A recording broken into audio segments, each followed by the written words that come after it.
শতকরা শব্দের অর্থ প্রতি ১০০। আর এখানে বলছে শতকরা ৫ বললে বুঝতে হবে ১০০ তে ৫।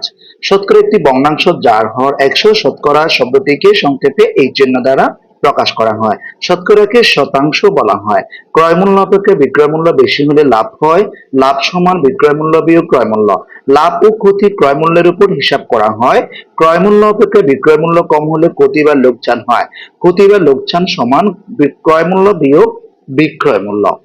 ১০০ টাকার উপর ১ বছরের জন্য যে মুনাফা ধরা হয় তা হচ্ছে শতকরা মুনাফার হার। শতকরা মুনাফার হার সমান মুনাফা ইনটু ১০০ বাই সময় ইনটু আসল। ব্যাংকে যে জমা টাকা রাখা হয় তা হচ্ছে আসল।